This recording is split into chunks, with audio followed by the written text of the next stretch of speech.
Eu vi hoje no Instagram um vídeo de uns jovens periféricos que na verdade eu não conheço. Eu queria ter salvo o vídeo, mas eu não salvei. Mas o vídeo eu nem sabia que isso ia acontecer, mas o vídeo me fez ficar remoendo, né, uma série de coisas, porque esses jovens estavam dizendo que o meio acadêmico não foi feito para eles. Que no meio acadêmico a gente escreve de maneira muito difícil e que isso visa inclusive deixar as pessoas periféricas de fora. Que se a gente escrevesse de maneira mais fácil seria mais acessível para eles e eles poderiam então, né, ter ferramentas muito interessantes, ele não usa esse termo, mas para emancipar-se, né, de uma série de relações de poder na nossa sociedade. Então ele está acusando o meio acadêmico de ser um tanto quanto elitista. Então eu resolvi fazer um vídeo sobre, que já estava, o vídeo estava meio, a ideia já estava pairando no ar, desde que eu criei o canal, na verdade, tá, sobre um texto, né, uma fala de 3 minutos, que eu vou deixar aqui o link, inclusive, do Searle, tá? Um filósofo norte-americano que ficava muito incomodado com pessoas como Foucault ou Bourdieu que escrevem de maneira complexa. E ele teve o privilégio, né, de ser colega do Foucault, ser colega do Bourdieu e conversar com eles. E a partir, então, do relato do Searle sobre essa conversa, eu queria fazer uma reflexão, porque, na verdade, eu concordo bastante, tá? Eu concordo bastante com o jovem periférico e eu vou fazer uma reflexão agora nesse vídeo sobre a linguagem difícil do meio acadêmico, a partir então dessa conversa do Searle com Foucault e com Bourdieu, que são conversas em momentos diferentes. Eu também vou fazer depois desse vídeo, para lançar em outro dia, logo depois, assim, alguns dias depois, um vídeo sobre o meio acadêmico, tá? Um vídeo sobre o elitismo no meio acadêmico. Aqui é um vídeo sobre a linguagem, tá? A linguagem do meio acadêmico. Um vídeo sobre o conservadorismo no meio acadêmico. Esse vídeo é sobre elitismo e linguagem, tá? O outro vai ser sobre conservadorismo no meio acadêmico. Então, o primeiro adendo que eu quero fazer antes de entrar no conteúdo da entrevista do Searle, tá? Na verdade, é uma palestra que ele está dando, em um trecho ele fala sobre isso. Tudo que vai ser dito aqui é a partir de Searle, tá? É Searle dizendo que Foucault disse. O Searle ele não tem nenhuma prova, nenhuma referência. Ele vai dizer que Foucault disse uma série de coisas, ele vai dizer que Bourdieu disse uma série de coisas. Ele não vai comprovar, mas assim, ó, eu acho razoável presumir que o Searle estava dizendo a verdade. O Searle não é, até onde eu sei, ele não é nenhum fanfarrão, ele não é nenhum mentiroso, eu não sou nenhum especialista em Searle, tá? Mas ele é alguém que tem certa credibilidade e eu dou, assim, um voto de confiança. Então, eu não estou trazendo nenhuma verdade universal para vocês, eu não estou trazendo nem a citação, a referência direta de Foucault e Bourdieu, eu estou trazendo um filósofo renomado norte-americano que teve contato direto com Foucault e Bourdieu e que fala que eles disseram certas coisas e trazer uma reflexão a partir disso. Para quem está chegando agora, pessoal, eu sou o professor Daniel Cidade e eu queria convidar vocês a se inscrever no canal, deixar aquele like maroto, ativar o sininho e quem puder contribuir com o Apoia-se. Quem já está contribuindo, eu gostaria de agradecer muito porque você está ajudando muito o canal. Então, segundo o Searle, o Foucault vai dizer para ele: se eu escrevesse como você, as pessoas em Paris não me levariam a sério. Elas considerariam uma infantilidade e uma ingenuidade. Por minha experiência pessoal, eu sinto que existe um fundo de verdade nisso. Eu sinto que existe certo fetiche acerca de falar complicado, acerca de ser um pouco inacessível. Eu vi isso acontecer muito no meio acadêmico, eu vi muitas pessoas que ficam às vezes um tanto quanto até fascinadas com alguém que consegue fala uma série de coisas que você consegue entender, mas ainda mantém uma parte do seu discurso em algum tipo de pedestal da obscuridade, etc. Eu nunca gostei disso, isso quase me fez desistir da filosofia. O Searle também comenta que as palestras de Foucault são perfeitamente claras, quase tão claras quanto o próprio Searle. Isso, inclusive, para quem gosta de ler Foucault, você vai encontrar alguns livros de Foucault que são extremamente complexos, especialmente os primeiros.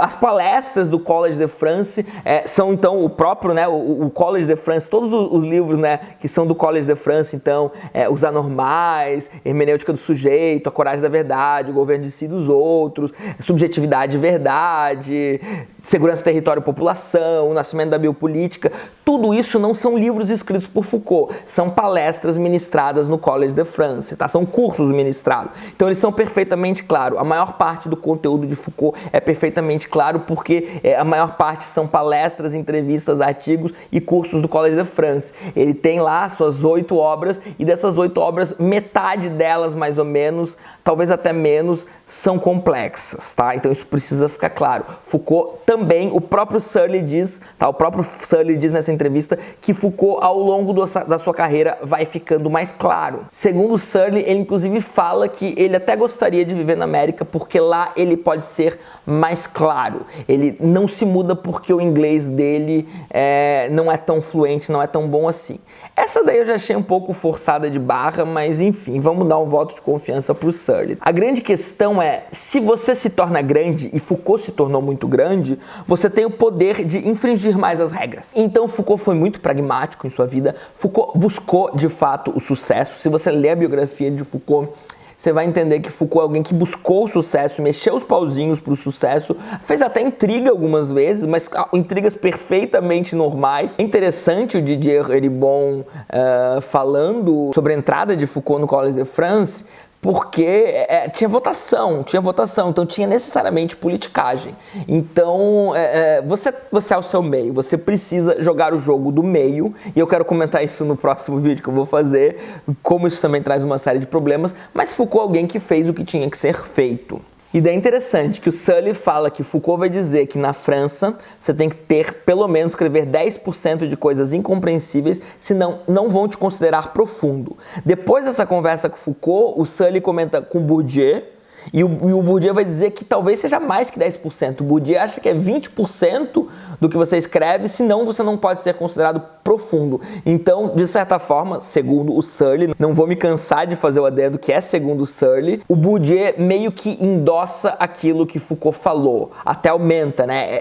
Pelo menos 20% tem que ser incompreensível. O Searle termina então esse trechinho da fala dele dizendo que ele acha que a filosofia alemã é responsável por isso. Porque se é verdade que os franceses escrevem de maneira complexa, na história da filosofia, quem começou com isso foi a filosofia alemã, né? Vamos lembrar de Kant, vamos lembrar de Hegel, bastante coisa complexa, às vezes ilegível, que depois então a tradição meio que vai manter isso. E daí eu queria fazer alguns adendos pessoais. A gente saiu da entrevista, eu terminei de analisar a entrevista, eu queria fazer alguns adendos pessoais. Primeiro, sim, escrita, linguagem é uma forma de poder. Não é só escrita acadêmica que é elitista. O juridiquês, por exemplo, né? Se você, e claro, tem certo juridiquês no meio acadêmico, mas no meio jurídico, né? Imagina que a gente vive num país onde você não pode cometer um crime e alegar a ignorância da lei. Mas você não aprende nada de direito nas escolas e você não adquire, de modo geral, né? Vamos pegar a educação do país como um todo, você não adquire uma linguagem suficiente, autonomia suficiente para você ler os códigos e compreendê-los. Eles são muitas vezes muito inacessíveis à maior parte da população. Isso é poder, isso é porque a lei não foi feita para todo mundo cumprir, ela não foi feita para que todo mundo tenha acesso a ela, para que não desrespeite, ela foi feita para hiperencarcerar a população mais pobre, a população menos educada, ela foi feita para não encarcerar ninguém da população mais rica, que tem acesso aos advogados que dominam muito bem o juridiquês. Então, isso acontece em vários meios, né? Os médicos escrevem de maneira ilegível, também é relação de poder, sempre uma elite, e o meio acadêmico, embora seja, na minha opinião, uma das elites, uma das partes da elite menos violentas e elitistas, também é uma parte violenta e elitista, inclusive violência simbólica, eu estou me referindo aqui. Outra ressalva, não é uma questão de indivíduo, mas de estrutura. Eu não estou dizendo que todo mundo no meio acadêmico, ou no meio jurídico, ou entre os médicos, ou qualquer coisa, é um completo babaca, tá? Eu estou dizendo que existem estruturas de poder